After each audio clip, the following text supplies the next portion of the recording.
क्या ही ट्रेड करोगे आप ऐसे सिनेरियो में। डोनाल्ड ट्रंप ने अपने ही मेंबर्स पे जो नेटो के उन पे टैरिफ का अनाउंसमेंट कर दिया 10%। Denmark, Sweden, Finland, France, Germany, Netherland, मतलब यूनाइटेड किंगडम। आप अपने ही देश जो नेटो, जो कि पूरी दुनिया में जब कहीं पे भी ये धमकी दी जाती थी कि नेटो अटैक कर देगा तो भीगी बिल्ली की तरह वो देश, वो रीजन चुपचाप बैठ जाता था।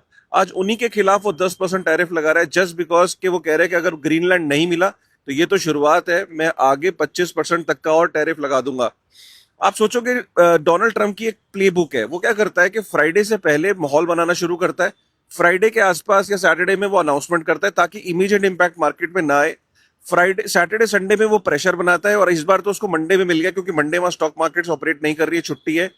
तो इन 3 दिनों में वो प्रेशर बनाता है, और उसके बाद अगर प्रेशर नहीं कामयाब होता है तो वो थोड़ा सा टाइम लेता है। जैसे जून में उसने बोला कि वो एडिशनल टैरिफ लगाएगा, लेकिन यूरोपियन यूनियन भी अपने तेवर कम नहीं कर रहा है। उसने बोल दिया कि बॉस हम मानने वाले नहीं है।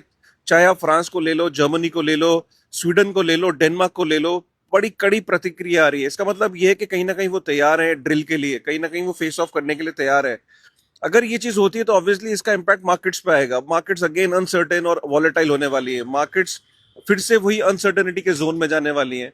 आप डोनाल्ड ट्रंप की मतलब आप इस लेवल का वो आदमी है कि आप वेनेजुएला में, आपने सुना क्या हुआ?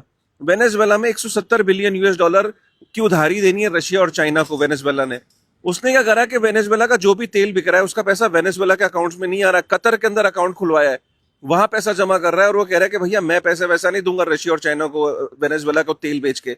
इस लेवल की उसकी चीजें चल रही हैं यार। इधर से यूरोपियन यूनियन ने कहीं ना कहीं हिंट दिया कि वो रशिया के साथ बैठ जाएंगे, जाके रशिया को अपना दोस्त बना लेंगे। रशिया के लिए उनके दिल जो है वो नरम हो रहा है। तो गाइस बहुत अनसर्टेन इन्वायरमेंट है, इसमें क्या ही ट्रेड करोगे आप। इसमें ऑब्वियसली अनसर्टेनिटी में गोल्ड और सिल्वर बहुत अच्छा परफॉर्म करते हैं, फिर से वो अच्छा परफॉर्म करेंगे। और बिटकॉइन भी धीरे धीरे इंस्टीट्यूशंस को तो समझ में आ गया है कि बिटकॉइन के अंदर सारी वो प्रॉपर्टीज हैं जो गोल्ड के अंदर प्रॉपर्टीज हैं, as a store of value देखा जा रहा है। तो इंस्टीट्यूशंस तो एक्यूमुलेट कर रहे हैं, बट ऑब्वियसली रिटेल को समझ नहीं आता। बट जो भी लोग अगर थोड़ा सा दिमाग लगाएंगे वो देखेंगे ऐसे अनसर्टेन एनवायरनमेंट में स्टोर ऑफ वैल्यू के जो नरेटिव्स हैं, चाहे उसमें गोल्ड है, सिल्वर है, मेटल है, कमोडिटीज हैं, और बिटकॉइन भी उसमें फॉल करते हैं, and they are bound to do well. आपका क्या टेक है, एक बार कमेंट करके बताइएगा।